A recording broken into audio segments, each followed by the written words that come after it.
Good afternoon, Mr. Kansara. Good afternoon. Yeah, good afternoon. Good afternoon. Yeah. So we should start. Right now it is 3, and I think the outside participants are not much, but we Doesn't can start. matter. Yeah. Doesn't matter. Yeah, we we have can to start start. on time. Yeah. All right, sir. Okay. Yeah. We'll then start. Please go on. Are you recording for the? You're doing any on air, or you are recording for the YouTube? So the session will be live streamed on YouTube. Okay, so please go live stream and start. All right. Greetings to everyone present.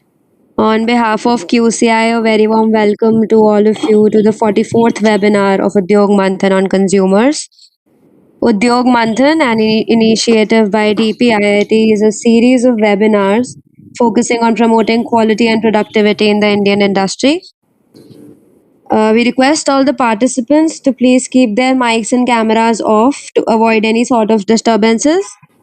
The chat box will be open for asking questions and they will be taken later in the Q&A section. As we know, consumers constitute the largest unorganized public body in the country, and protection of their interests and rights is of vital importance in a welfare state like India. The aim of the today's session would be to discuss how to bring in quality and productivity in the interest of the consumers to enable better accessibility and affordability for quality products. Today, we are extremely grateful to have Mr. Anupam Mishra, sir, the Joint Secretary from the Department of Consumer Affairs, to set the context of the session. We welcome you, sir. Over to you. Thank you, Anisika. Thank you, Anisika. First, I thank the BIIT, Department of Commerce, State of India,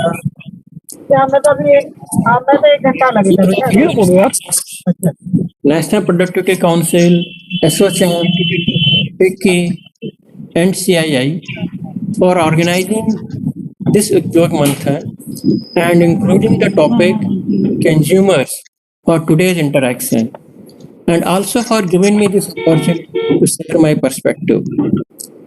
We have an extremely competent and a well-balanced panel today, and each one of the speakers in the panel today has a long association in protecting and stand for the consumer rights. We have Mr. Bijon Misra, founder of the Consumer Online Foundation, Ms. S. Saroja, Director, Citizen Consumer and Civic Action Group, who have a long association with the consumer movement. Mr. Parveen Khandelwal, Secretary General, Confederation of Indian Industries, Indian Alt India Traders Association, who would be bringing in the traders' perspective in the today's deliberation. We have Mr. Venkya Kansara, DDG BIS, and Mr. Avik Mitra, former Principal Advisor, National Board of Quality, Product and Productivity. They would be basically they know best the challenges that are there associated in prescribing and standards and enforcing them. Then we have Mr. Rajan Mitra, Head Analytical Development, who would be bringing in the industry perspective. I joined this Department of Consumer Affairs in July-August 2020. We have many stalwarts in today's panel with much longer experience in the field of consumer movement at the grassroots level as well as policy making, who would be sharing their perspective later in the session. But let me just start and giving my feedback and whatever basically is my impression. As I see, this entire consumer movement, it has been a journey from basically from buyer should be aware, buyer be aware, to the seller be aware. Now caveat emptor, that is the buyer should be aware, that has been a part of the common law since the 17th century. Now when we see the earlier legislations that we had here in India, that's the Transfer of Property Act of 1882, or the Sale of Goods Act of 1930, They were all based on the principle of caveat emptor, which required buyers to do due diligence and be prudent while placing very little responsibility on the sellers. Now, last few decades, they have seen the weakening of this concept and rise of the caveat emptor, that is, sellers should be aware. Consumer organizations at different points of time have played a pivotal role in this regard in protecting and promoting consumer interests. We have some of the consumer organizations and the representatives over here in the panel today. Now, post-independence, some of the acts, such as Prevention of Food Adulteration Act 1954, Drugs Control Act of 1950, Bureau of Indian Standards Act of 1986, now they bear some testimony to the protection of consumer rights and interests. Now, Consumer Protection Act of 1986 was a landmark legislation for protection of consumer interest and aimed at balancing the power of equation between the buyers and sellers while providing a speedy and inexpensive dispute redressal mechanism in the form of district forums. Now, the modern market, that was the act enacted in 1986, around 4 decades after that act came into being. The modern marketplace has seen a plethora of increasingly complex products and services. The emergence of global supply chains, rise in international trade, and the rapid development of e-commerce have led to new delivery systems for goods and services and have provided new opportunities for consumers. Equally, this has rendered the consumers vulnerable to new forms of unfair trade and unethical business practices. Therefore, it became inevitable to amend the Act to address the myriad and constantly emerging vulnerabilities of the consumers.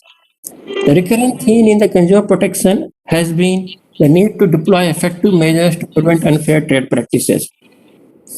Now, the new Consumer Protection Act 2019 comes with provisions that simplify procedures and cut short justice delivery time.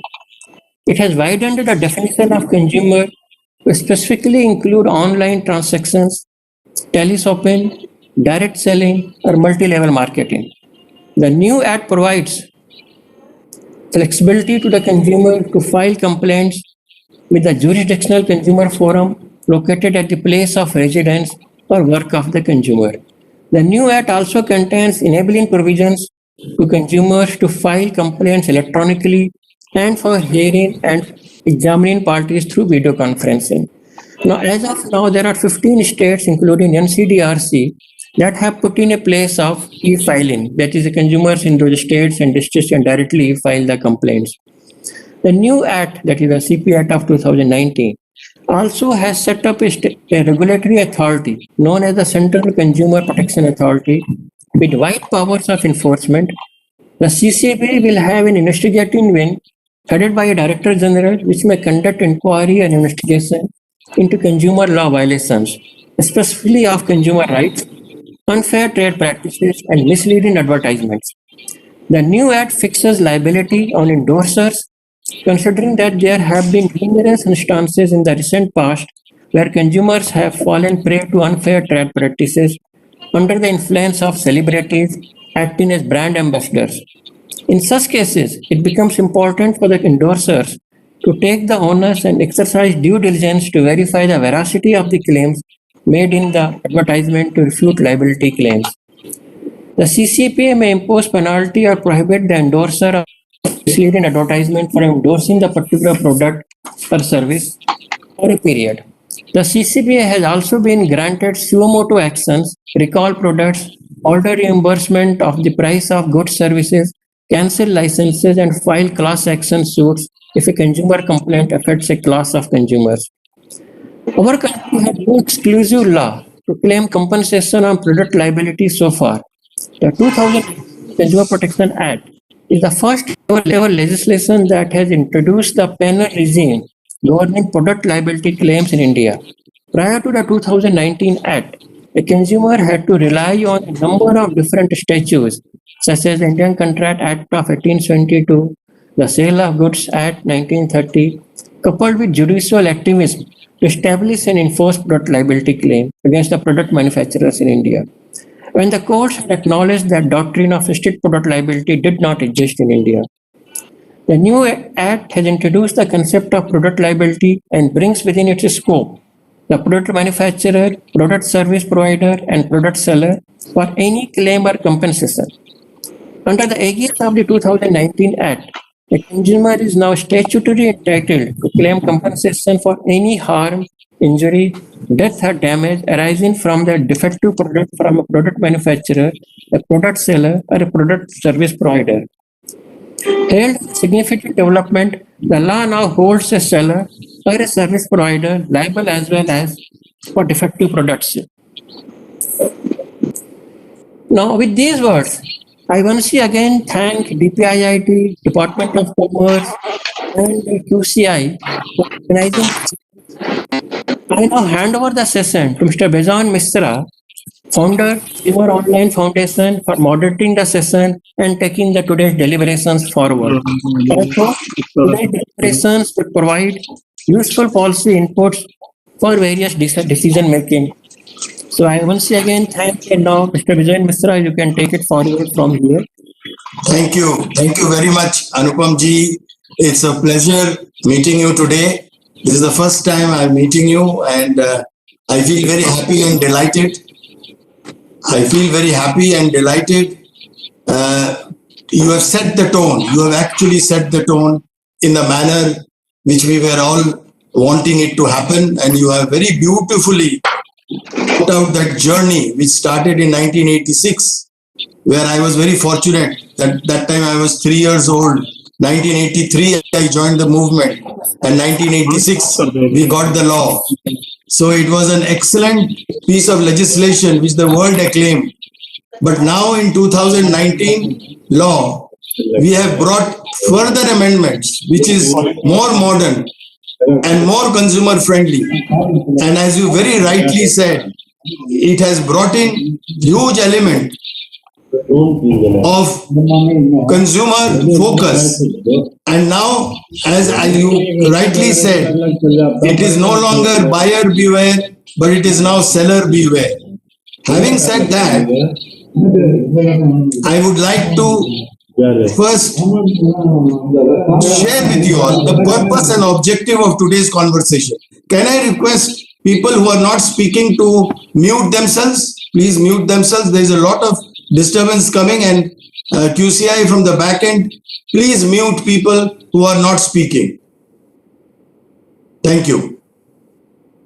What I want to tell all my panel members, and I've got very prominent panel members, starting from Mr. Praveen Khandelwal to Avik Bhai and Saroja and everyone who are in the panel are very, very eminent people from their own domain knowledge. The focus is, as you can see, the Ministry of Commerce, DPIIT, QCI, and all the founders of QCI are of the view that if we want to be Atmanirbhar Bharat, then we have to focus on quality and productivity.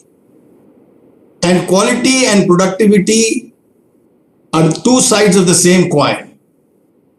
If we don't focus on productivity, if we don't focus on quality, the consumer will never get value for money. And until the consumer doesn't get value for money, the country will never progress and will never be able to compete with the other developed countries. We have good laws, we have excellent legislations, we have excellent administration in terms of governance. Today is the day when we need to all come together as partners and ensure that we promote quality not only to the big brands, but also to the small cottage, medium scale industries, even self-help groups who make beautiful products from home. How we can encourage them to understand the value of quality and ensure that they are not only able to compete in the domestic market, but they are also able to compete globally. And the government is serious. Today's government is serious to make that happen. You all have heard the Honorable Prime Minister speaking from various platforms on how to move in terms of campaigns like Zero Defect, Zero Effect, on campaigns like, Swachh Bharat, and various other campaigns which he is launching in a regular manner to make us all aware that we have to go global while we have to be vocal for local.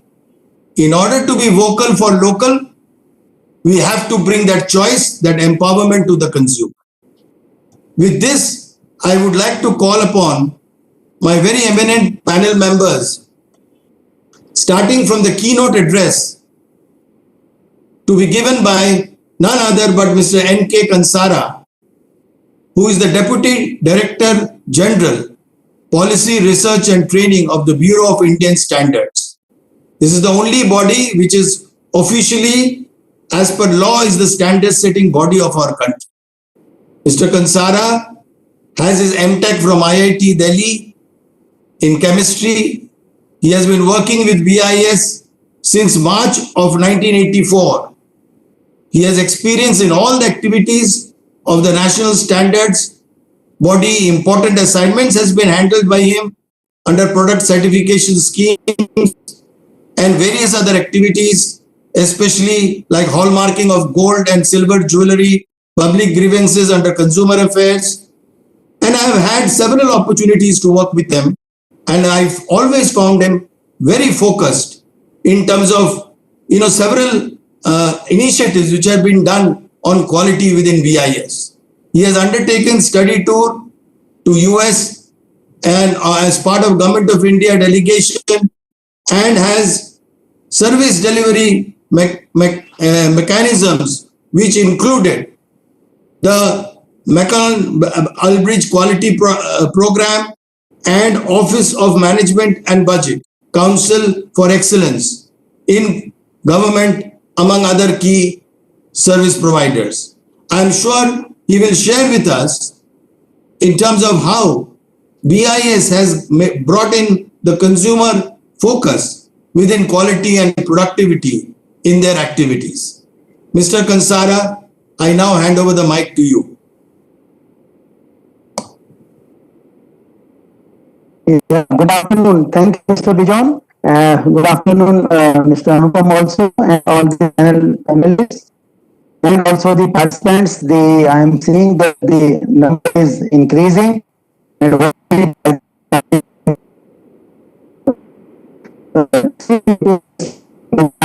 more participants would join. Yeah, it is the most opportune time, and as part of the Udyog Manthan, this initiative of the government and the QCI, BIS, and other partner members who are undertaking this program, I think it will serve the overall national purpose of bringing in quality among the industries for reaching out to the consumers. As you have already mentioned that BIS is the national standards body of the country, I will just make a small presentation, just quickly go through sharing. Oh God, where it is? Oh God, sorry. Whether it is coming. Mr. Kansara, you can continue. Well, you can continue. Yeah, I am continuing. I am just because I made a presentation. I want it to be uploaded over here because then only I will be able to.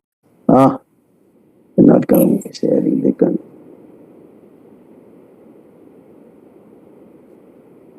Why it is not coming? I think.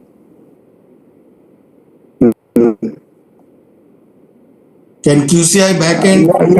Yeah, backend. I think it should come over here. Share content. It is coming up. It is not searching my. Okay. Oh, so this is what is expected at the last moment. Okay. No, anyway, but because it will help me. Yeah, I am able to get it. Okay. Yeah, it is coming.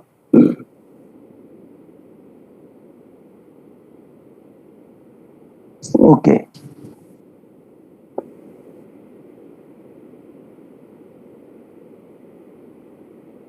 Yeah, is it visible?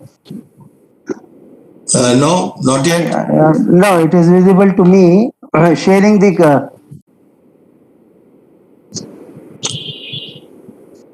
Can somebody from QCI help? Yeah. Hello. Yeah. Go ahead. Yeah. Please go ahead. I Is can it see the visible? screen. No, Okay. I Okay. can't. Right. Yeah. You come to the content. No, it is coming up. For me, it is visible, the entire presentation. My name is there, and now the BIS core activities. Whether the presentation is visible? I'm not able to see it. I don't know about others.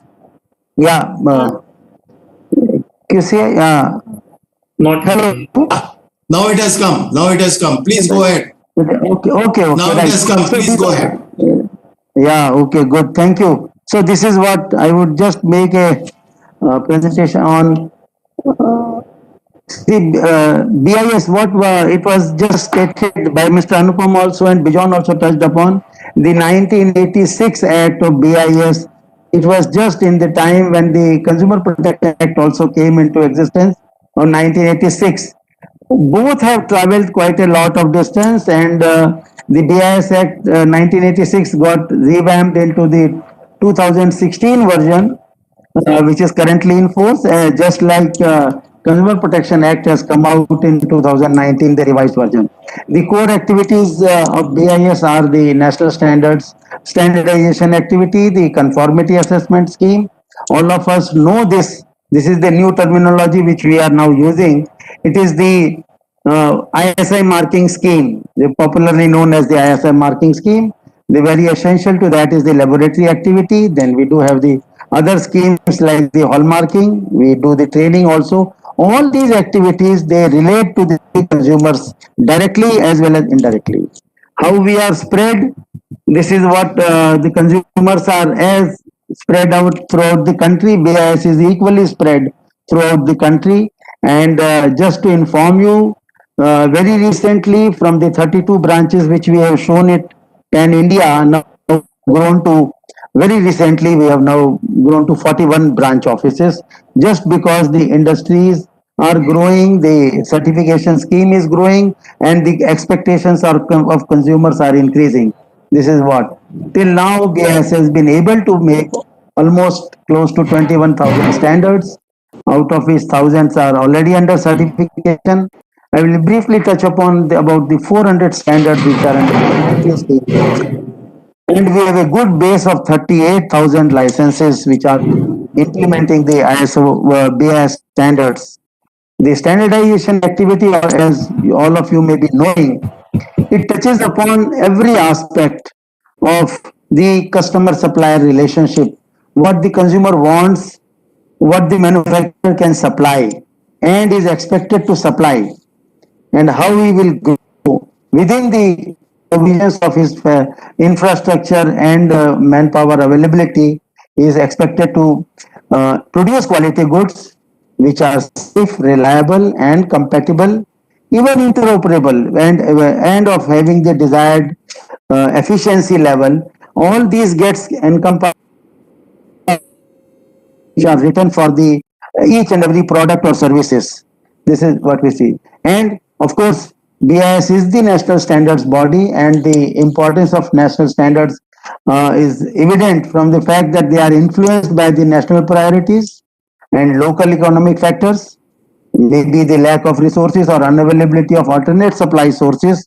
All these get reflected into the national standardization efforts, which are the ultimately the what we see in today's form is the Indian standards, which are the national standards. They are made through consultative process by the technical committees, and consumer is the focus on these technical committees, besides the industries, industry associations, the laboratories, the R&D laboratories also, and the academia also is on the, and the consumer interest is always kept in the forefront while formulating the standards, because once the this approach, because in the standards which are formulated, they are effective when a consensus approach is followed.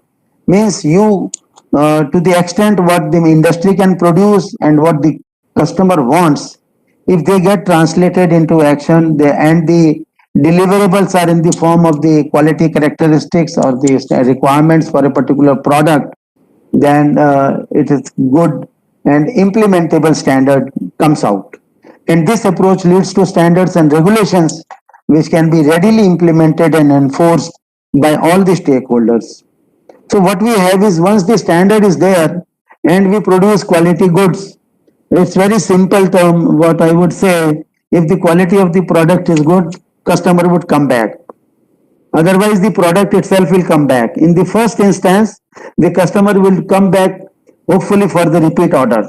And even by the spread of word of mouth, when people pass on, yes, this is the quality which we could rely upon, and this manufacturer who would be delivering the quality goods. But it is very difficult for the common consumer to distinguish or even to decide whether it is of a good quality or not. We generally go by what people's perception is there. Some brand items are there. Yes, they have their own mechanism of testing, but generally the common consumer doesn't have wherewithal or even the knowledge to test the product. So between the manufacturer and the consumer, BIS acts as the third party body for making available the goods according to the standards which even the BIS has formulated. Okay, this is how. And the for the benefit of our viewers who are now almost 55, I would like to inform that the certification procedure is quite simple, although it is having number of stages which you can see. All these processes now have been made online. This is among the ease of business, doing business, what we have implemented. The industries who are already engaged with us, they know how simple the process is now. Once you are satisfied with the quality of the product, which is as per the prescribed Indian standard, it is very easy to obtain the certification through which you can use the standard mark of BIS. And of course, all of maybe the viewers are already aware, the industry of course is aware, which are the certification marks. The first one is the ISI mark. The second one, the middle one, all of you, even if you are not aware, I would like to share with you.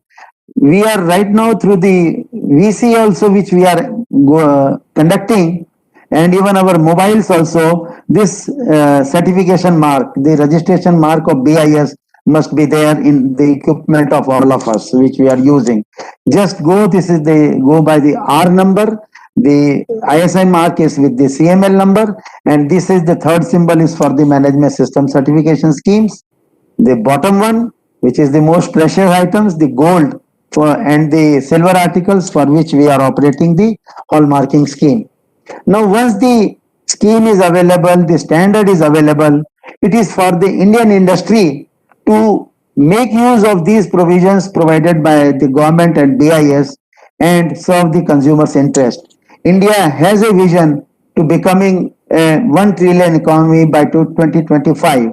This would be possible, of course, through the focus areas of Industry 4.0, the Make in India, the Smart Cities, Digital India, and Skill India campaigns, all of which are really at, I am happy to share that they are at very advanced stages of implementation. Industries have already come forward. The best example was the COVID-19 situation itself. Although we were all afraid that the COVID would be touching us adversely, but the industry has come up with the situation that they came out with the solutions for the healthcare of the people, the PPEs, the vaccines, even the mask also. BIM, all of you may be knowing that now we are already having the Indian standards for the masks and the PPEs, and the industry has come forward to seek certification, and good quality products are available. So this is what, once the situation is there, Indian industry is there to rise, and not only rise, to come forward and serve the industry and serve the consumers also with good quality products which are meeting the national standards. This is what, so once we have a calibrated approach, India will be able to leapfrog from the traditional phases of development and usher in the new era. of growth and sustain its economic well-being. However, the adoption definitely for the voluntary conformity assessment scheme is the key way forward for all the industries. I can just, in my opinion, the mandatory standards which are already made in the public interest for health and safety, that of course government decides and industry follows that, keeping the consumer's interest in view. But the voluntary certification, if it is taken up by the industry, it will do a long way, because those which are come by their own sweet will, the industry itself is much more keen to serve the consumers over there, because that is how the industry will come forward to adopt the standard and reap the benefits out of the standardization activity. And there would be increased awareness and adoptability of voluntary certification. It will improve the manufacturing practices and their overall product quality would be better. They would be able to demonstrate a more consumer centric and quality driven and industry reduce the cost of achieving the optimum quality for all the interested parties, including the country, particularly the industry itself and the consumers. But what happens if we don't implement the standards? Definitely it is a loss to the consumers, because the standards are made keeping in view the interest of the consumers.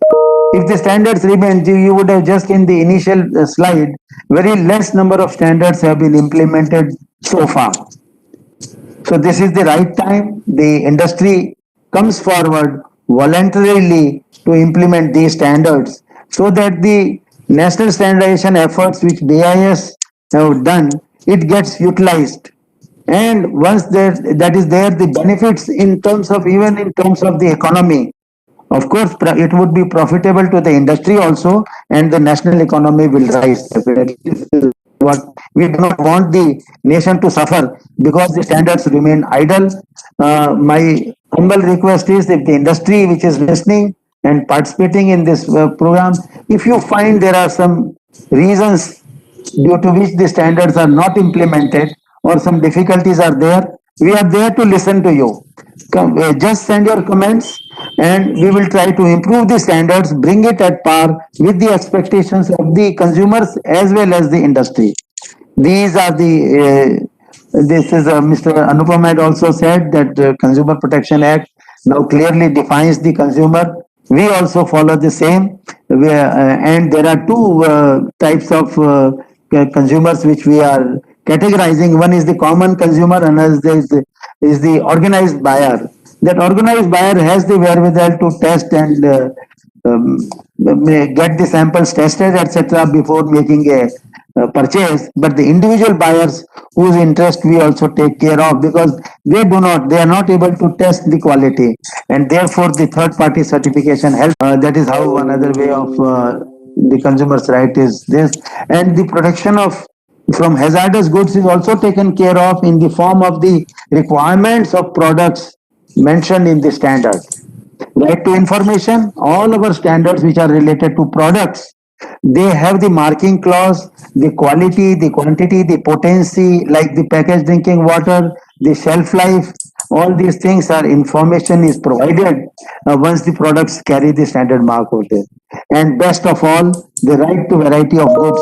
Once it is ISI marked, the quality as is sought by the consumer is assured, so he can choose among any of the ISI marked product which may be available in the market. This is how we are dealing, and we have this journey. One or two slides are there. Just I want to show you that we have been, since the launch of the ISI, the erstwhile, when it was even before Bureau of Indian Standards Act 1986, we were the ISI, the Indian Standards Institution, and we are carrying out this journey for the interest of the consumers, serving them through the Indian industry.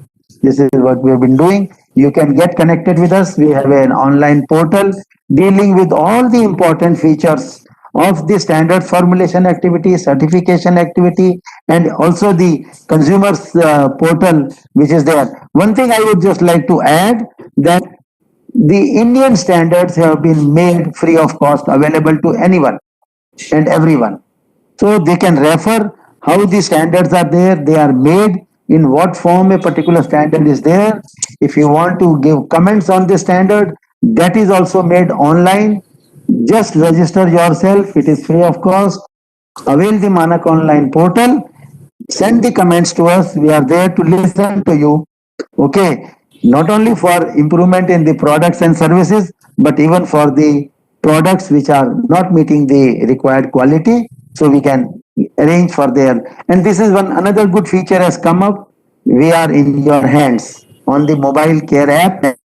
You can search for a standard, search for a license, even lodge a quality complaint, even a misuse complaint also that can be lodged through the mobile app.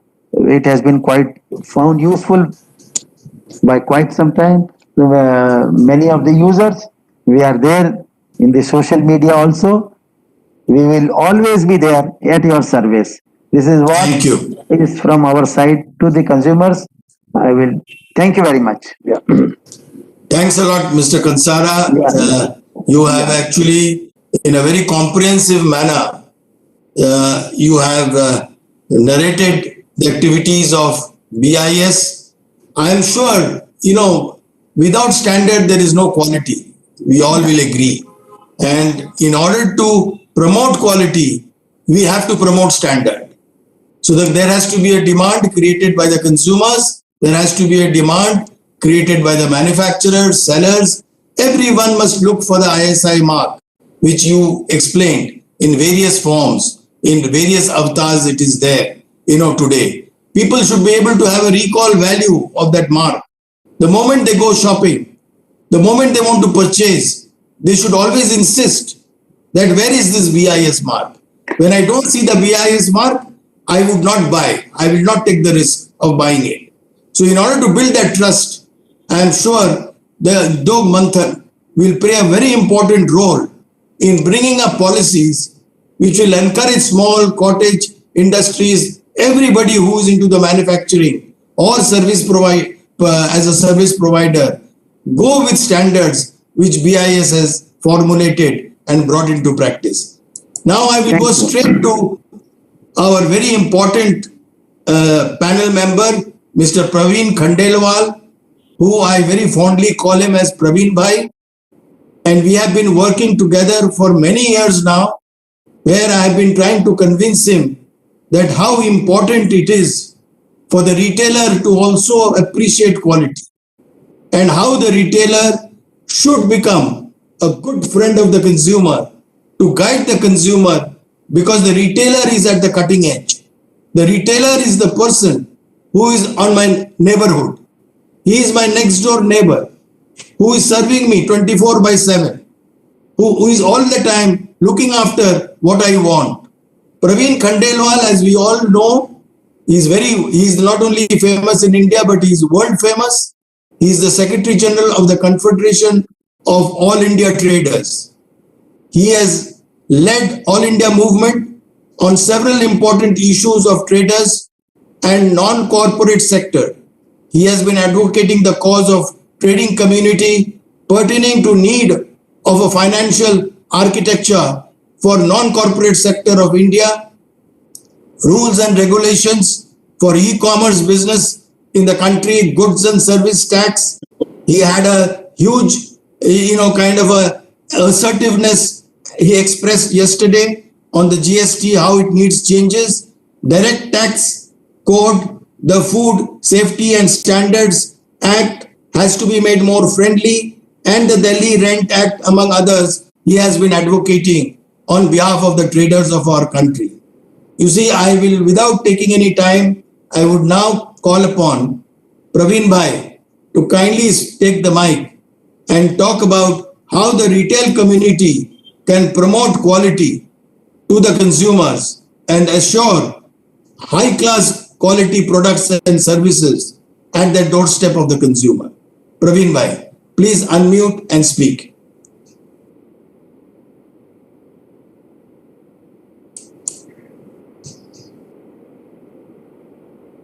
Praveen Bhai, are you there?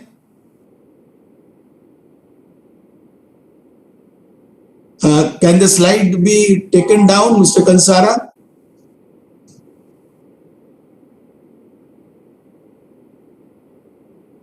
Back-end team, can you check if Praveen Bhai is there? Otherwise, we'll go to the next speaker. So he is there on the meeting, but I'm calling him. We can move ahead. Yeah, because I think he's not able to hear because I saw him traveling in the car when he was on video. So can we go to the next speaker, please, without wasting any time? Vijay bhai, He's come. I'm sorry because there was a little problem in the correction.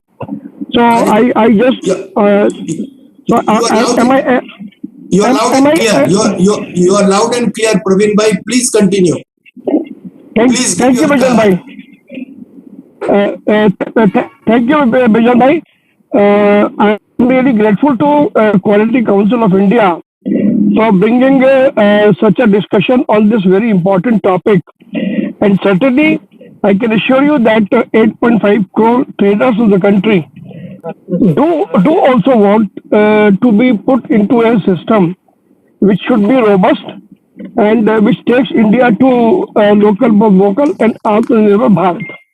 Vijay bhai, in the very beginning, you spoke two very fine words. One was quality and other was productivity. I would like to add one more word with it, that is accessibility. In our country, there are various sections of consumers, right from poorest of the poor and the most affluent person also. When we talk about the standards, then definitely what we feel that for production of quality goods, same standards which have been prescribed for the products for affluent class should not be applied on a very marginal small trader or manufacturer. Let me give you two very live examples. One is of footwear. Around a few months back, the BIS came out with certain kind of standards for footwear. So now in India, like a cluster at Agra, those clusters are manufacturing all kinds of footwear, starting from the range of say 50 rupees to 5,000 rupees. And at the 50 rupees to 200 rupees is being used by masses, and the upper range is used by classes. So if we prescribe standards, same standards for both these sections, then I think we would be doing not justice to our crores and crores of petty and cottage industries, those who are running in their houses, and by giving self-employment, they are producing goods. On the other hand, I will also put the example of toys. BIS has come out with certain standards for toys also, and even they have proposed for cosmetics as well. But I would not take cosmetic example because it is under the domain for consideration. But whatever the standards BIS has prescribed for toys. So now in our country, there are thousands and thousands of manufacturers, those who are making different kind of toys. One toy is available even at the rate of 15 or 20 rupees. The other toy is available even at the rate of 1,500 rupees. So if we prescribe the same standards for everybody, then I think we would be doing injustice with very small producers, and the basic intent of Khadi village and other even Bijan bhai, you also said about SSG groups. So these are some of our practical observations which we have made during the period of pandemic, and we have already shared our views to Honorable Commerce Minister Mr. Goyal and DPIIT.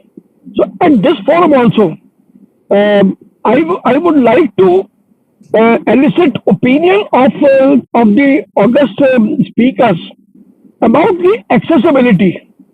Quality, yes, we agree to it. Productivity, yes, we agree to it. Accessibility, because India is a very is a land of various diverse of nature. So therefore, we have to, being the responsible organizations of the country, we need to be very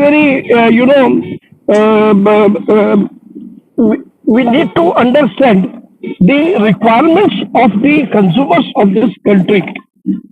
My second and last point is that why not we come with certain kind of code of ethics for the trading community, and being the representative of trading community, I place this idea.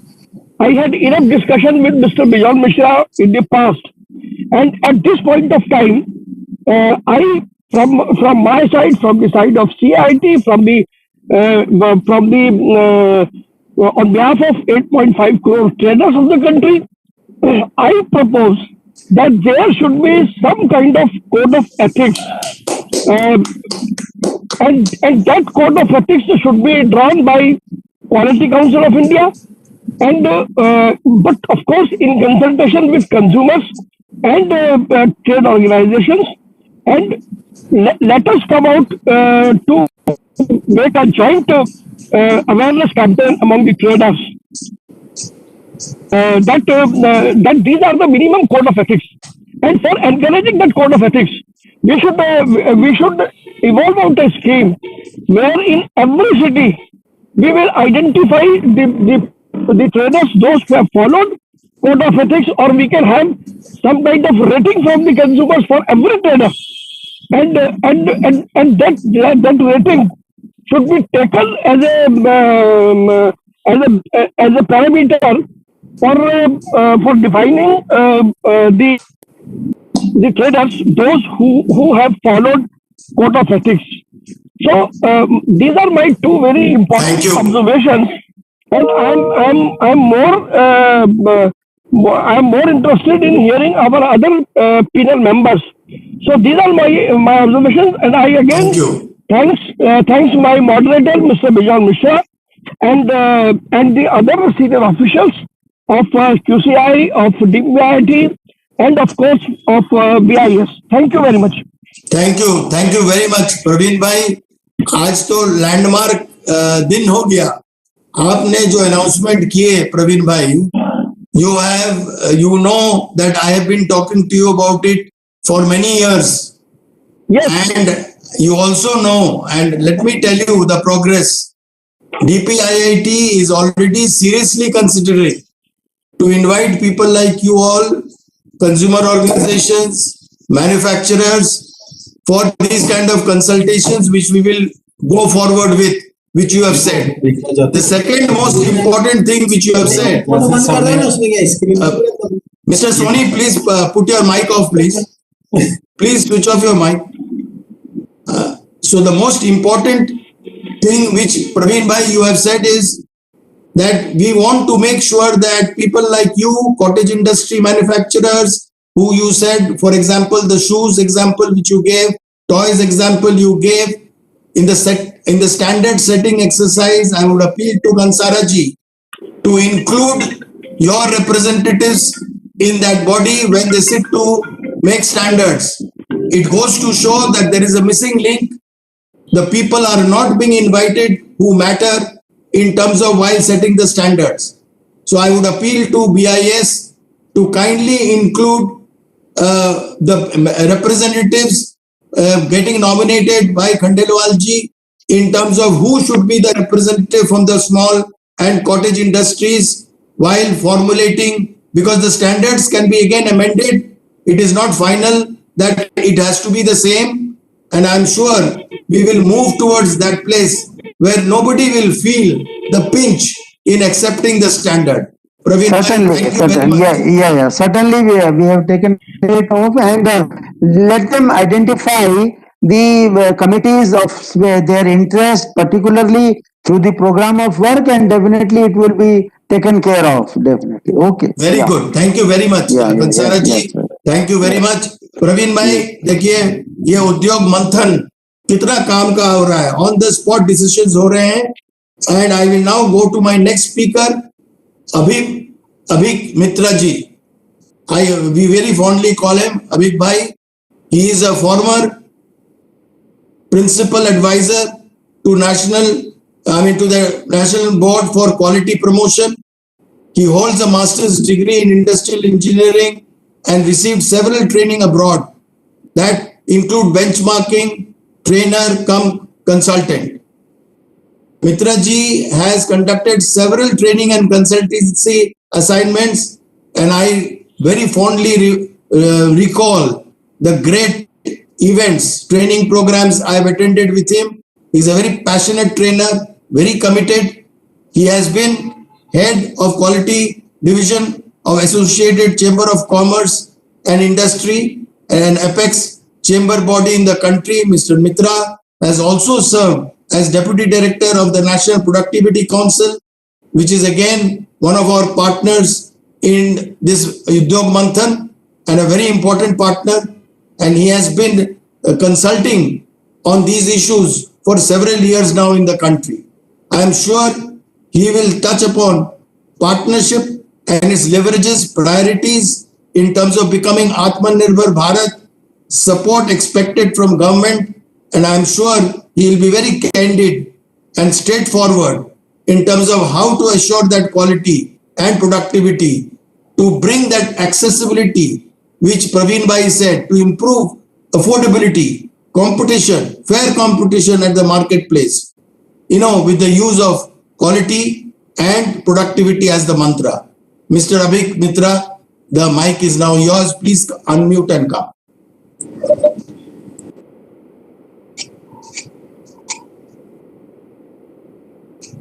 I hope I am audible. Yes, you are. Yes, you are. Okay. Please continue. You call me Avik Bhai, and I call you Bijonda. So we know each other for a pretty long time, and yes, because our the connection is quality, productivity, and in general the how to meet several challenges, and that keeps us excited and that keeps us get going. I am indeed very excited when I came to know about this Udyog Manthan and specifically talking about productivity and quality. I go back to the 80s when I was working with National Productivity Council. I worked there for about 8-9 years, and then I worked about 13-14 years in ASSOCHAM, and then for about 14 years in QCI. So we used to think that, are we really serious about productivity and quality?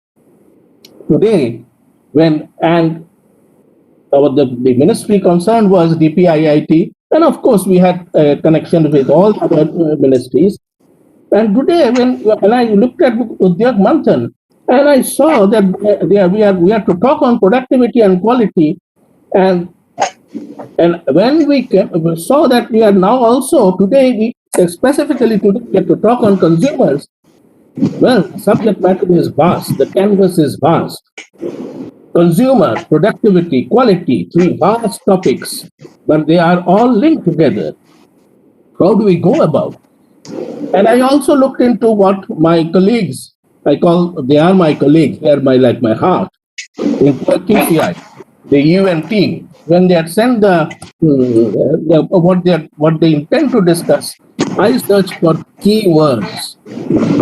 Keywords are important for me. What are the keywords I saw?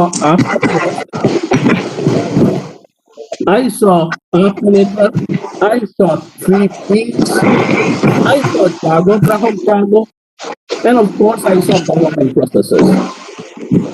That was far more interesting because these are really they laid a foundation. And I missed out one thing: the last mile. The last mile. These are challenges. Now, how do I begin? I think the best way to begin is to do some experience sharing.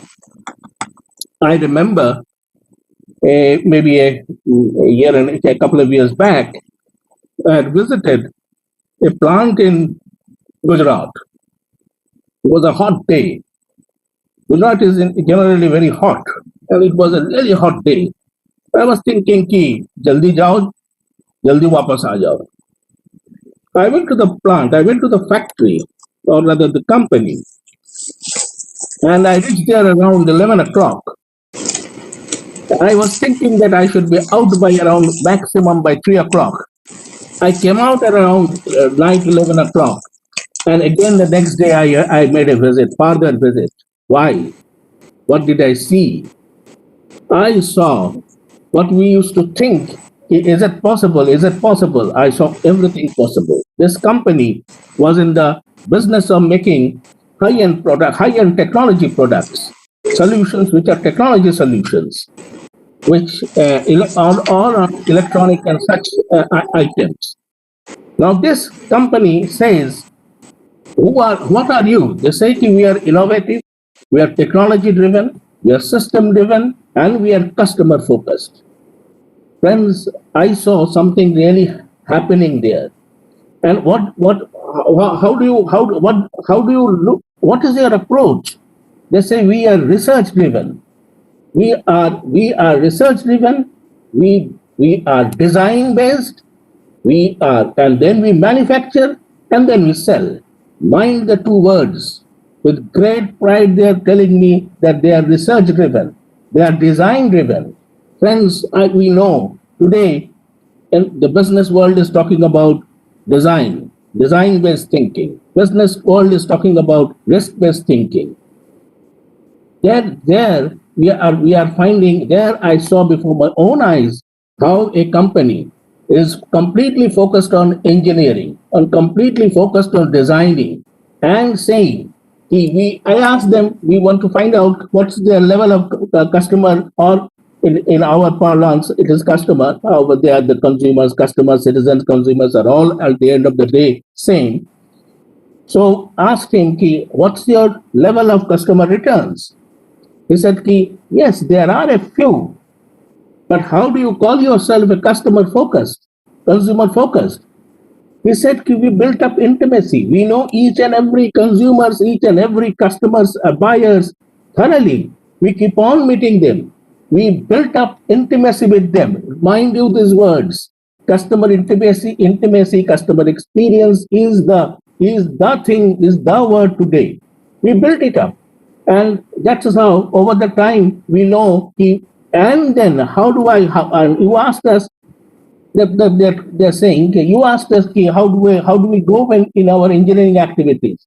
We look at customers not as anything of a problem. They are our main purpose.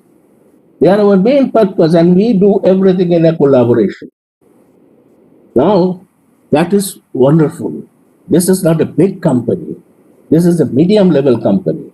And it has grown over the years.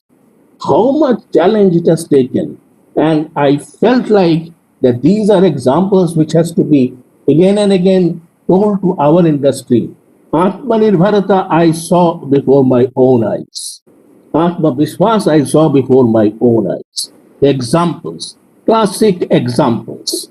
Now I can still hear them saying, what is the level of your quality? They said it is a good quality.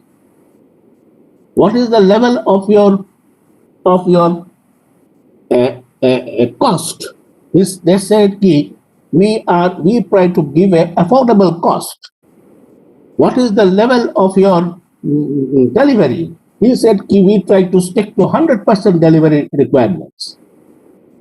Friends, we are talking about productivity, quality, cost, delivery, safety, and the employees' morale, the employees' motivation.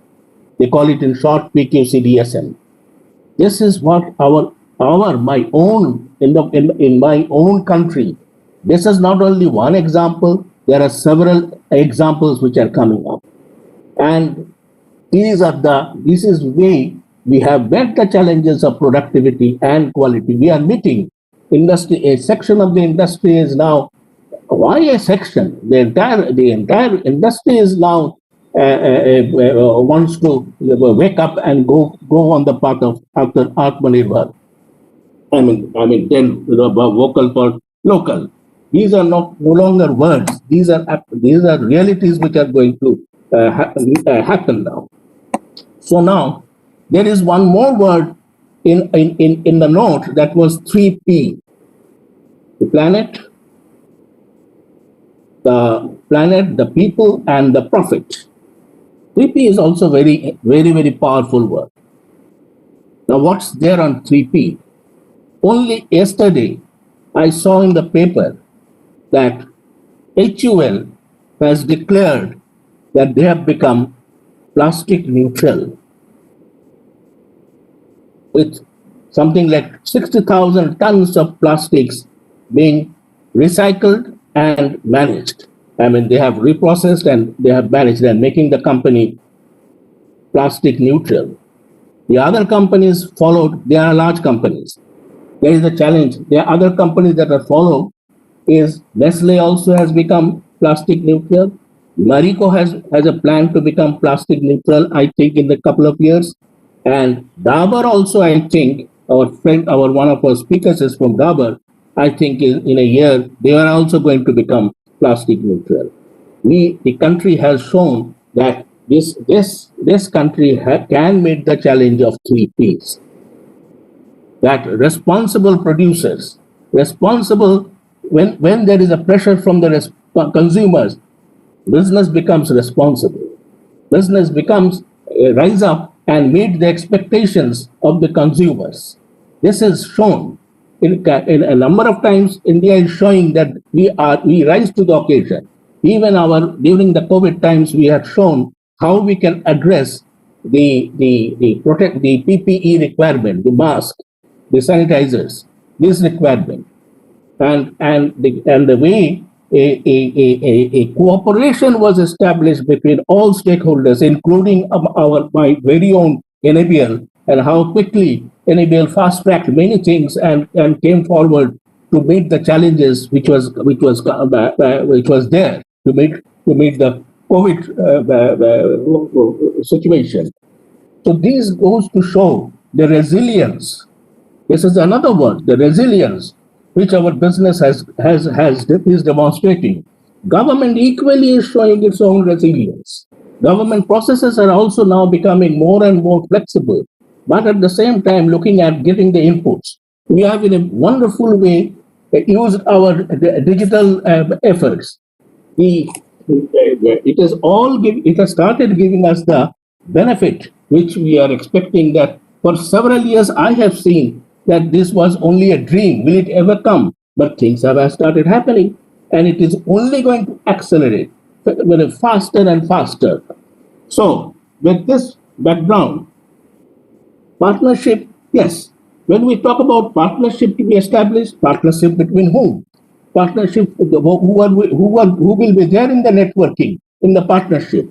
Several organizations already exist. When I was saying Mr. Kansara's the spread of BIS, just imagine, entire country, BIS is there. NPC has got through, apart from its own organization, it is spread through local productivity centers. Only Quality Council of India is now at Delhi, but we have reached to several our stakeholders are there through which we reach out immediately.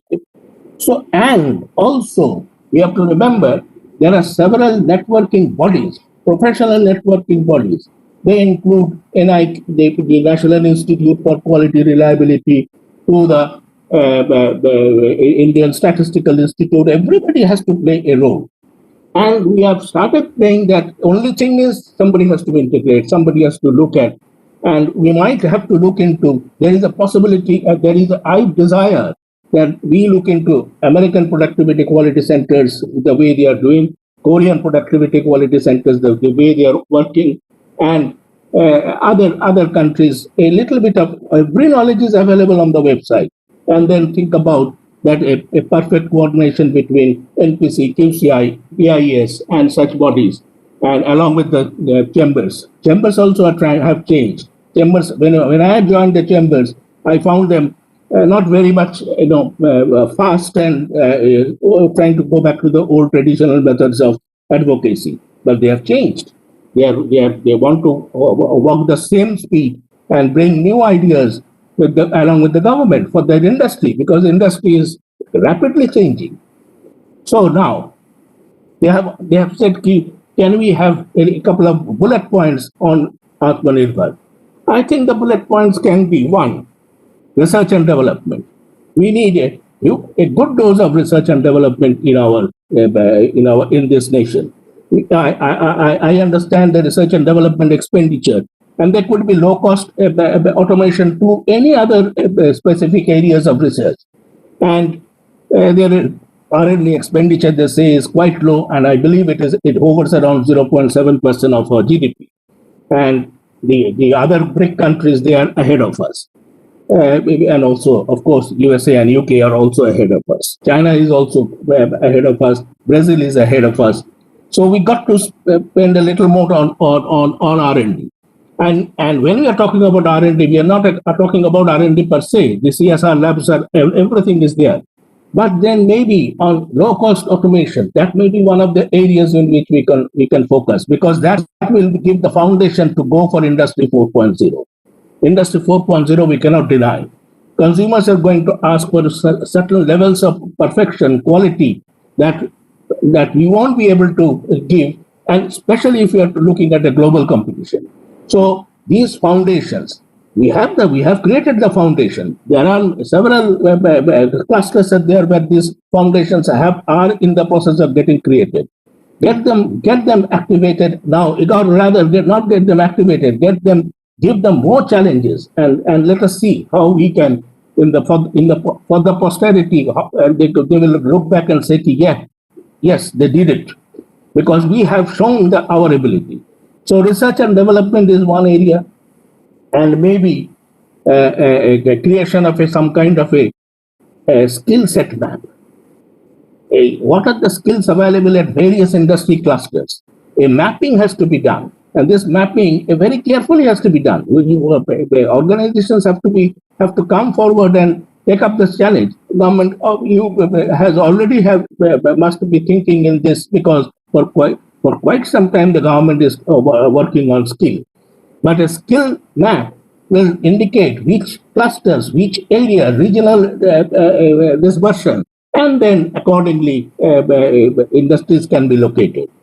And maybe a third one will be a manufacturing consortium being established, and then exchange of benchmarking and such. Benchmarking is still one of the it doesn't get the prominence which we expect to get, which we desire to have.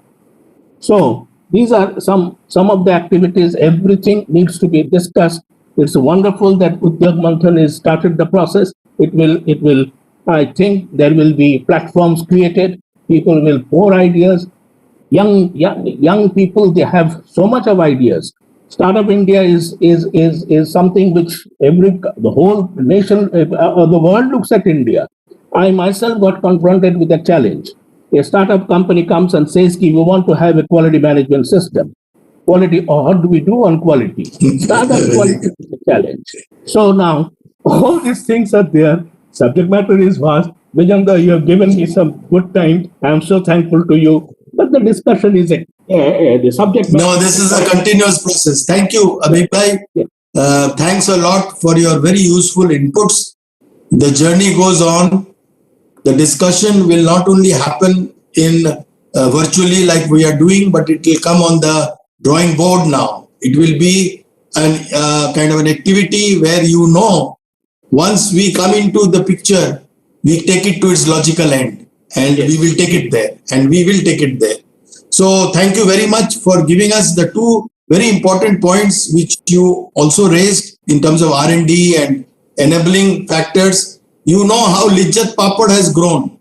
You know how Mother Dairy has grown.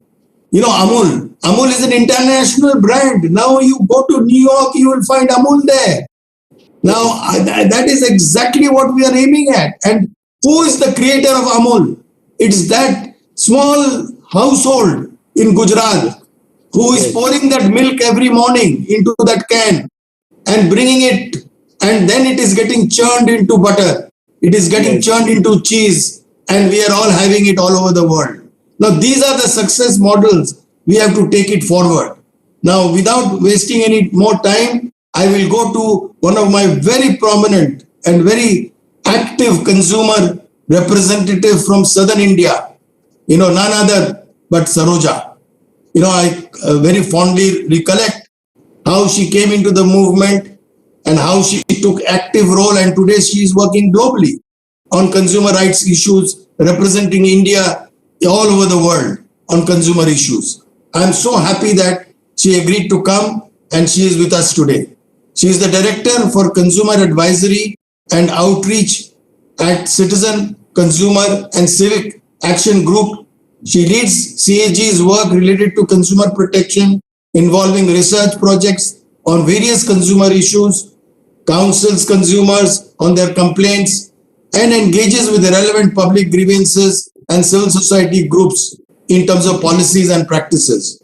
She has worked on wide range of issues such as telecommunication, e-commerce, real estate, and I also know she is very active on food safety related issues. That is where I met her for the first time when she represented CAG.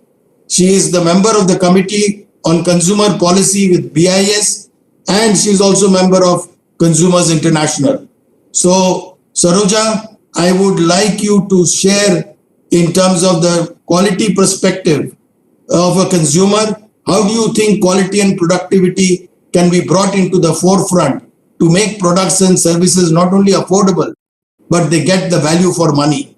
And the challenges faced by consumers in terms of reaching this objective, which I just explained to you. How do we go about doing it? Saroja, we all want to hear you. The mic is yours. Please unmute. Thank you, Bijon. I would like to thank Quality Council of India for inviting me today. So, there is no dispute on the fact that quality in products and services is of paramount importance to consumers. So, quality ensures safety. So, it may also be interpreted in terms of functionality, efficiency, reliability, sustainability, durability, and of course, it builds consumers' trust. And so, people normally recommend quality products, and so definitely quality plays a very important role when it comes to products and services, and when it comes to consumers especially. So I would like to actually highlight some of the challenges that consumers face today in terms of quality and standard, because quality and standard go hand in hand, as the earlier speakers said. And I would also like to recommend some probable actions that would actually help in ensuring better quality products and services, and better quality of life for consumers. Actually. So some of the challenges, in fact, when I was asked to speak, there are several. It's not like, first I must tell you that it is not like everything is kind of gray. So I'm since I have been asked to speak from a consumer point of view, I'm going to highlight only the challenges and the probable actions that could actually help improve quality of life. Doesn't mean that everything is bad. So I must tell that before I go into this. So some of the challenges that consumers face, actually, I must say the first point that comes to my mind is about the presence of mandatory and voluntary standards. Consumers are not even aware of these things, that there are mandatory standards, and that products that like substandard products which are mandatory should not be sold should not be available in the market in the first place. So the problem today is substandard products, even for products that have mandatory standards, substandard products are still available in the market, and so consumers tend to go in for those products. So this is one issue that consumers face. The other, with respect to, I'm sorry, there is some background noise, some work happening next door, and there is some background noise there. The other second point is, with respect to many products and services, quality and affordability remain inversely proportional. So better the quality, more the price. So this is how it is. And so consumers actually, many consumers tend to go for products that are available at a lesser price. They don't look at quality. So again, this brings the question as to whether does it mean that all affordable products are of poor quality? No, I don't think so. But in the name of standards, very often the prices increase. And the right example I can give you here is about organic food. So everyone, when we say organic food, people think that it is of good quality. But then what is happening today? In the name of organic food, the prices increased by 3 to 4 times, and people don't want, and we don't know if the quality is assured. So this is a challenge this is another challenge that consumers face. Second, with regard to service, poor after sales or service is a major issue with several products and services. So this is another issue that needs to be that challenges a challenge that consumers face, and lack of proper redress mechanisms. So this is also another issue. So either consumers are not able to reach out to the companies, or even if they reach out, there will be a first level, but then to next escalate in case of a problem, they are not able to. So this is another major problem that consumers face. The other issue is about delayed action and delayed justice against violators. So this is another major deterrent as far as consumers go. This is a challenge that consumers face. And one other issue I think that everyone is talking about today, and the earlier speaker also mentioned about plastics, increased use of plastics and generation of waste, which compromises on the quality of life of people. So this is another challenge that consumers face today. So, having highlighted some of the challenges, I would like to also suggest probable actions that could actually help in mitigating some of these issues.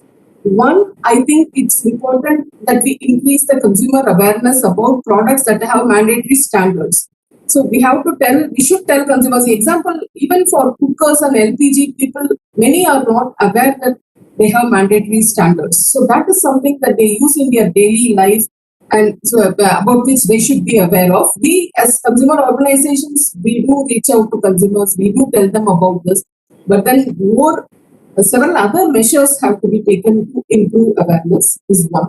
The second is about the quality of quality products and services should be made available at affordable prices. That is another important action that should be taken to ensure that everyone, there is equity, basically, like everyone is able to access quality products and services. That is another. And more products and services should be brought under mandatory standards is another suggestion that I would like to put forth here in this forum.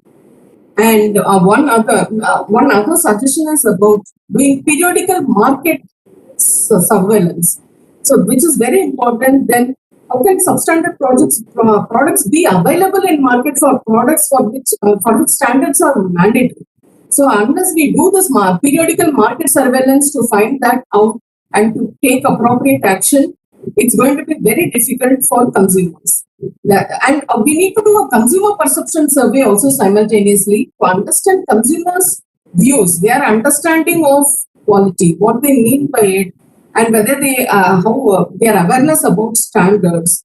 And I think it's necessary to understand consumers' perception before we go to them with awareness material. Actually, then the next is, I think it's important for the businesses to come up with a commitment to improve better after sales service, and to provide a better after sales service, and to have good inbuilt redress mechanisms so that consumers are not put to difficulty post purchase. This is a major problem, I can tell you. Since several years, actually, we have been telling this. they don't give a postal address, they don't give proper email IDs, and it makes life very difficult for consumers. I think quality, when we talk about quality, this also matters. So that is one point that I would like to mention here. And the other thing that I would like to mention is about quick and time-bound action against defaulters, which is also very important, and action taken. Information should be available in public domain. Transparency is very important, so that should also be ensured. And businesses should be socially responsible. And I'm glad to hear from my friend who spoke earlier, and also I have been reading some news items where we see that many companies are coming up with open commitments in this regard. But it's important that many businesses move towards being socially responsible, and also innovation. So they have to come up with alternatives to plastics. So I think innovation is very important. And most importantly, finally, I would like to conclude by saying that there should not be any dilution in laws that would compromise on the quality of life of people. So with this, I would like to conclude. I know I think I'm sounding a bit idealistic, but then I think we need to work towards all of these so that the consumers get better quality of service, better quality products and service, and also the quality of life is improved. Thank you very much for the opportunity. Thank you, Vijay. Thank you, Saroja. You have raised some excellent points. You have brought forward excellent suggestions, which is work in progress. And I must assure you that all the regulators in our country are concerned in terms of how to build a strong surveillance mechanism in our country to assure that value for money to the consumer.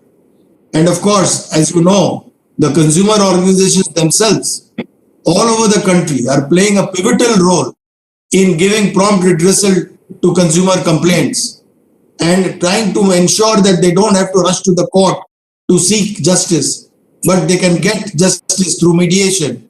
And in the new Consumer Protection Act of 2019, there is a whole chapter 5 devoted on mediation.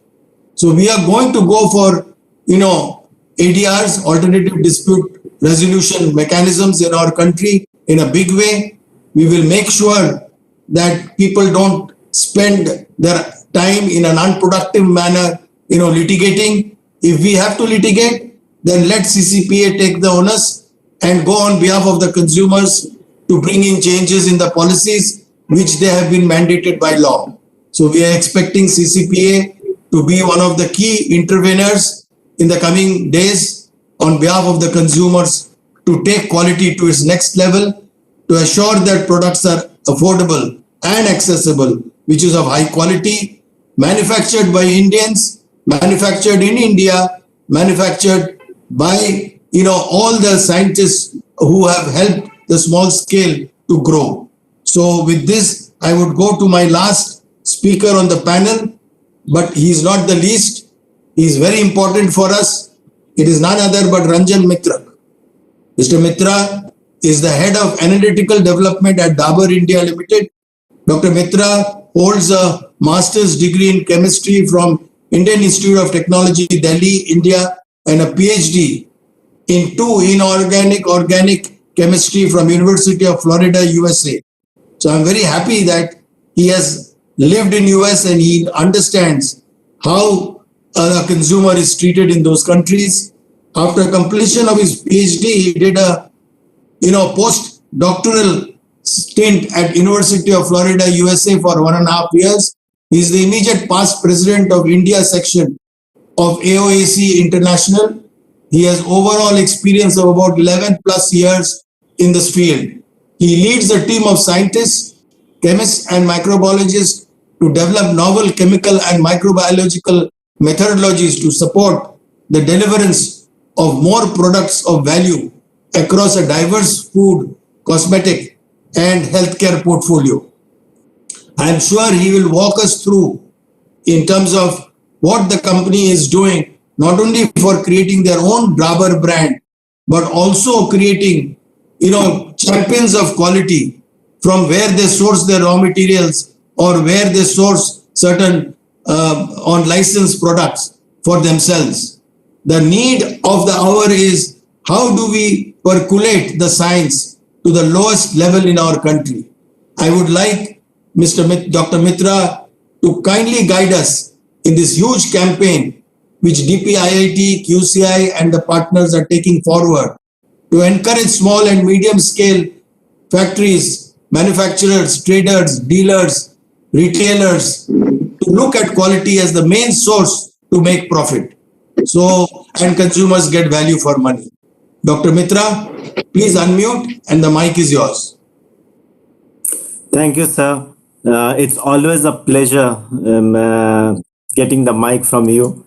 So we hold you in a highest of our regards for all the work that you have done over the years. We take a lot of pride in looking at them and seeing what it has actually done for the entire country. Thank you, Quality Council of India.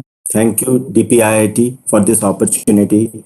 I am humbled by the fact that I get the honor of sharing this forum with people who are stalwarts in their own area, and they have actually discussed a lot about, in depth, about all the aspects of quality and productivity. And so what I will do is that, of course, we'll talk about a little bit about the industrial perspective of it. However, I will try to give you a little more basic science because the speaker just before me had touched upon very important points about how it should be. Just by in the name of quality, we should not just go overboard and make sure that it is still affordable. Because if we keep doing that, what happens is that the cost of the analysis goes on higher and higher, and then that gets percolated to the consumers, and the consumers need to really feel the pain out of for it. So there are three topics that I will talk on broadly. The first one, which is very close to my heart, I talk it about measuring absolute or chasing zero. I always believe science is supreme, but there is a need for science and risk-based assessment of quality, product quality. It should not be just that we should be analyzing each and everything for each and every parameter.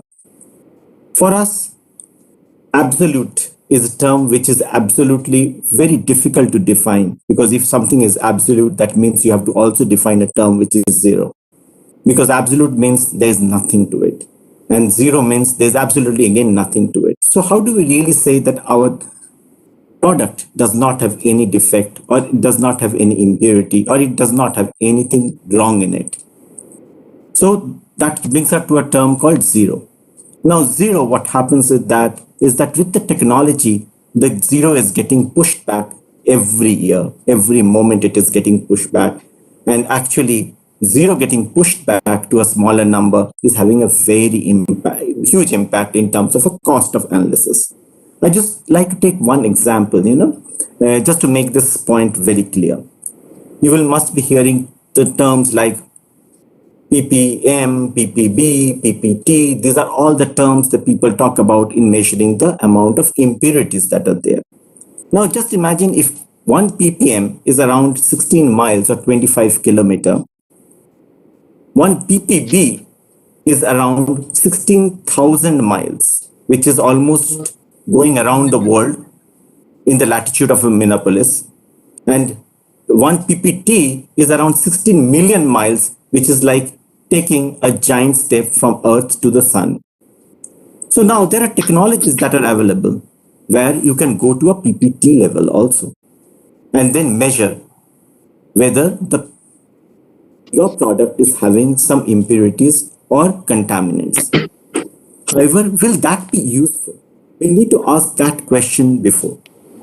We need to have a scientific rationale before we really jump onto the bandwagon and say that, okay, there's a technology available in the West. We can pick up that technology, analyze the product, our product in that, and then come out with a thing that, it is harmful. But scientifically, we need to understand at that PPT level, will that product be of any consequence to us? See, the conditions, the environmental conditions, the soil conditions, the agricultural conditions of our country is very different than what is there in the West. We know that our land has a lot of different minerals and geographical variations, which are our hereditary and which is our strength. We should not think that those are our contaminants and in which we should be really taking the regulations that are there prevalent in the West, just copy paste in the West, and just what we need to do is make it pragmatic and make it practical for the Indian country in the Indian context. So again, we have to go global, but again, we have to think about the country. We have to think about India before. We have to think about Atmanirbhar Bharat. Then again, one thing is that we always talk about that great technologies, great machines, but will all the small scale industries be able to afford them? Okay, all the MNCs may be doing it, even double to an extent will be able to do that. Will all the other industries be able to do that? Is it fair on our part to say that every industry should be having the highest level of analytical? And if it is important from the safety point of view, yes, definitely we should have. However, I think quality needs to be actually be incorporated from the very grassroots level. We need to move out from the labs and go into the food supply chain and the quality supply chain and give them techniques and methodologies where they can detect the smallest of the anomalies right there. We don't need to really wait to come to the labs and do these fancy instruments. See, I love instruments. That's what have been my backbone. But still, we have to be pragmatic. If we are not pragmatic about it, what will happen is that we will be playing in the hands of the Western country and taking in things which are actually developed from them and fitting it to our purpose. We cannot do that. We have to make methods of fit for purpose methodologies. That means chemical testing is not the means. It is done to address one of the following questions. First, it is used to define a functional or technical requirement of a product. This is very important. We need to know why we are doing the testing for it. It's not just for the sake of doing it. It is needed to determine the provenance of a product, to ensure that the product is safe, and to ensure that its compliance with regulatory limit. I completely agree is that all of the product should be as per the Indian set law. Whatever has been set by Indian government and the regulators, we need to follow that. The common requirement for all of these is that we answer a first question: what is the fit for purpose methodology for this? Are we going overboard? If we are, why are we going overboard? What is the cost of going overboard? Is the cost being borne by the company or is it borne by the consumers? We need to answer that question. And with that, if we are able to answer that question, I think a lot of these, what we have been talking about, building quality into the product, will get answered. So I will rest my point with that. Thank you. Over to you, Bijan sir. Thank you very much, Ranjan. It's absolutely a pleasure listening to you, and I want to come from where you started, saying how we can take science. You see, I lived and got brought up in Jamshedpur, which was a town built by the Tatas. And when they set up the plant, they set up not only steel making, but Tata Motors also building trucks. And the whole township periphery was having clusters of small and medium scale industries brought up and mentored by them. And they made sure that they don't have to cover long distances to access their ancillary products or services. Now that culture is somehow in our country has got lost. We now don't see towns and cities coming up around the factories, which are inhabited by the small scale and the medium scale manufacturers with a long-term vision. And you will be very amazed to know some of these small and medium scale factories in Jamshedpur have grown to become big brands globally. That is the spirit behind Atmanirbhar Bharat, which the founder of the Tata Group had visualized and dreamt. Jamshedji Nauroji Tata, when he dreamt of that township. Now, in my view, back. See, I visited many cities which were promoted by the Birlas, for example. Again, a visionary person in India. And if you go to any of those cities, you will see how they have nurtured the local population to be able to understand quality and to be able to understand productivity. And this is what we need to do and go back now to the roots to bring that movement back in India, which we lost and which we need to regain again. And this is what our Prime Minister is talking about when he is talking about Atmanirbhar Bharat, or when he is talking about, vocal for local. So having said that, I would like to now take up certain questions from some of the viewers who have raised issues in terms of what they have heard. So one question is, how can we define the customer's requirement at present? And this is open to anybody from the panel, can answer them. And I would like to also facilitate in case I need to add some comments on that. So if somebody want to come in, it could be any of the Mitras can come in, either of them, two of them, please come in. How can you define customer's requirement? Thank you, sir. I'll try and answer that question, and of course, the rest of the panel can add in. Is that, see, for industry, customers are the king and the queen. For us, they mean everything. So we design everything that we do, keeping the consumer or the customer at heart. So what we do is that we look at the unmet need of the consumers, what is the need of the hour, and we design the products and the other thing based on it. We do a lot of focus group studies around the country. We do a lot of literature search. We do a lot of this hearing from the consumer focus groups to understand what is the consumer really looking for, what is the unmet need there. And that is how we design the product which can actually deliver to that thing. And once that deliverance and that design gets actually incorporated in each other, then a winning proposition is actually made. So this is something which is there as part of our design process, well integrated into our product development. Very good, very good. The next very important question is, you see, when you sell a product, there is something called after sales, which means that you sold the product, you got your profit in terms of the manufacturing. Now you need to earn profit out of the service which you will provide. How do we integrate both? So Abhik, would you like to take that? Yes, this is a very powerful question. The after sale service, how do we integrate and how do we take into consideration this thing? Now, we do not forget the experience of this classic case of this Xerox company.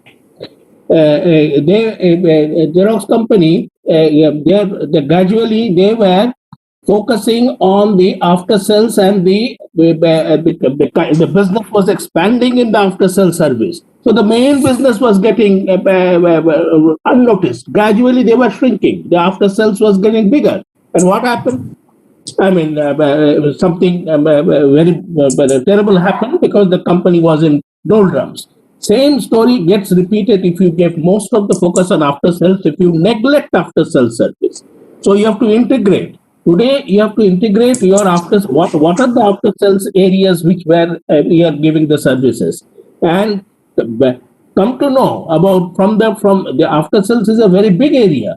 From technical services provided to the customers to other health modes and any other modes, and they should be, they are actually brilliant inputs to design of the product. So the problems arising during after self-service are to be given an input to the design stage, so that your overall aim will be lesser and lesser of after self-service, because that gives rise to customer unsatisfaction, customer irritation, or rather at extreme end, customer dissatisfaction. So companies are going ahead, companies are trying to integrate this after self-service, but still that area you have to change a mindset. There is also a question of mindset. Everywhere you will find a question of mindset in the field of quality. Can we do away with it, or is it possible like that? But you challenge the now. Only thing is, in the coming age, Industry 4.0 situation, I wonder whether if the company don't change their mindset, whether they will be able to meet the competition even 10 years down the line or 20 years down the line. Very good. Very good. In fact, the next question is, which I would like Saroja to respond. And Saroja, our very good colleague and friend, you know him from South, Mr. Dorai Singh Swami is with us.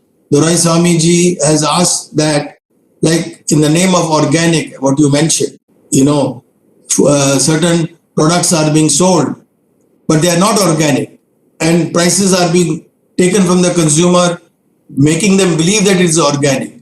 Now, how does one go about ensuring that they don't get cheated in these kind of products at the marketplace? What is the solution? Saroja, what is the solution? Yeah. So I think certification, like government should ensure that there is proper certification of organic products, and I think things are in progress in that space. But till today, I think it's not complete. The issue is not completely addressed, which is why, like these products, though we don't know for sure if they are organic or not, but then continue to be available in market at a much higher price. So unless we have proper certification, and only those with certification should be made available in the marketplace, and only then I think this issue could be addressed. Yeah, you are absolutely right. We have to bring it within the food safety law of our country of 2006. We have to make sure that there is a regulation in terms of the standard. We have to understand from BIS what kind of a role they can play in setting it. And there used to be a food division within BIS. I am not aware. Kansaraji, will you be able to tell us about the food products? Yeah.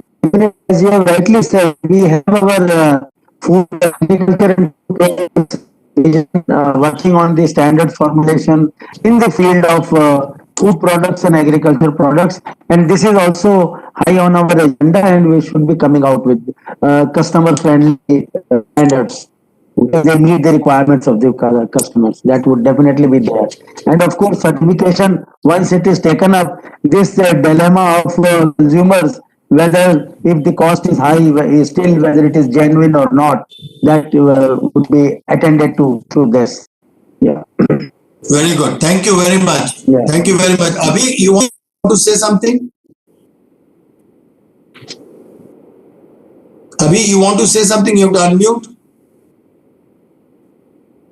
You have to unmute. Just while sharing something. Please. Like I said, I know of a situation in which an oil was supposed to be tested, and then that will go to the USA. Now they were saying they got it tested in a lab in India, and then the US said, no, this testing is, we do not accept this testing, and you send it to us and we will test it. Every time this whole thing was going on, test reports of Indian labs not getting accepted, sending it to US university lab testing it, and then there was a pricing mechanism coming into the picture, whole lot of problem. I don't know such situations are still there or not, but it looks like there are, and maybe as we go ahead, we will be addressing these problems also. These are challenges. I know of a practical situation. That's all that I wanted to say. Thank you. Thank you. You see, there are several questions in terms of people who are participating, and mind you, we have got participants here, but there are viewers who are watching our YouTube, which is live stream. So what I want to say is, please share your anxieties with us in whatever manner, by email, by WhatsApp. You can reach us. The major issue which the consumers or participants are asking is, how do we ensure that the product is safe? How do we ensure that the product gives us that quality which is being assured? And when a product is bought, the consumer feels these are all assured, but when they try to consume it, they find that the manufacturer is not taking onus, the retailer is not taking any onus, and the consumer is running from pillar to post, and finally the consumer is told that you go to the court of law to fight it out. Now the question which people are asking is, if my product is of 1,000 rupees or 500 rupees, how do you expect me to go to the court of law to get a refund of 500 rupees or claim compensation which will come after 3 years? How do you expect me to do that? I can't engage a lawyer. They're very expensive. So that is where now the new Consumer Protection Act, my answer would be, it has to play a very important role. The rules have got framed. CCP has come into action. Now we have to ensure that nobody is able to run away selling shoddy products, substandard products, unsafe products, products which the consumer should not have bought. And if the consumer has bought by ignorance, then the consumer has to be fully protected and compensated for. And all the costs should be borne by the government to do that. And that is where the Consumer Welfare Fund was created, to ensure that the money which should have gone back to the consumer, and as the consumer could not be identified in terms of refund of that money was put into, by law, a fund called the Consumer Welfare Fund. And that fund should be used in the interest of the consumers to give them that logical safety, quality and assurance. And if the retailer like Khandelwalji promised that they will bring out a code of conduct, that they will not deal with substandard products, spurious products, counterfeit products, they will do easy exchange, they will do easy refund of money, then I think the burden on the legal process will reduce drastically. And this is what we need to do out of this Manthan, which the DPIIT has proposed and has partnered with QCI to do this Manthan today. I am sure the Manthan would have brought out a lot of policy issues which we need to look at in terms of when we talk about Atmanirbhar Bharat, when we talk about vocal for local, when we talk about extending or increasing our role globally in terms of exports. So with this, I would like to summarize and thank each and every member of the panel to have brought out excellent points in terms of the way forward. All of you have given very good inputs which will take us forward. I want to thank the Department of Consumer Affairs in the Ministry of Consumer Affairs, Food and Public Distribution, Anupam Mishra ji, the Joint Secretary to the Government of India, to have taken time to come and give the thought-provoking, opening remarks in terms of setting the agenda. And I also want to thank BIS, Mr. Kansara, who has very ably represented BIS amongst us, and all the other participants and the viewers of this program. I would now like to hand over the mic to QCI once more. So, Anishka, the mic is yours. Please unmute and come. Thank you so much, sir. On behalf of QCI, I would like to thank Professor Bijon Mishra, sir, for moderating the session so well. He's an international consumer policy expert who has been in the consumer education and advocacy for the last 35 years. He's advisor to Government of Odisha on consumer affairs and honorary professor to NLU Odisha. He was recognized by BHU with Lifetime Achievement Award by Institute of Management BHU. as an alumni and by WHO on his contribution towards anti-tobacco movement. Thank you so much, sir. I also like to thank all the esteemed speakers for sharing their useful insights and perspectives towards the consumers session. All the inputs and recommendations shared today will greatly contribute towards the preparation of the compendium that will be released after the conclusion of the webinar series. We are grateful to all the participants for being part of today's enriching session. We can now end the meeting. Thank you so much. Thank you all. Thank you. Goodbye. Yeah. Thank you. Sir, you're muted. Yeah. Sir? Yeah. Thank you. Okay. I want to request everybody to unmute their video so that we can take a group photograph. Please unmute your video so that all the panel members are visible, and please take a photograph QCI for our gallery and social media.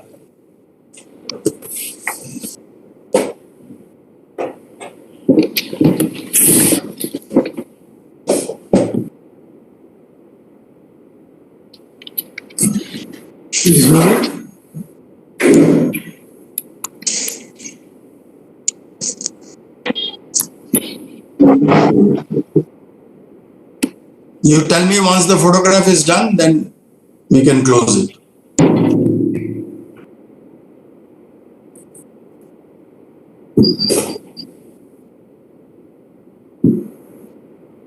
It will be taken from the live stream. Thank you so much. Thank you. Okay. Okay. Right. Thank you. Thank you. Thank you. Thank you, everybody. Thanks a lot Thank you. Thank you. for taking your time. Thank you very much, viewers.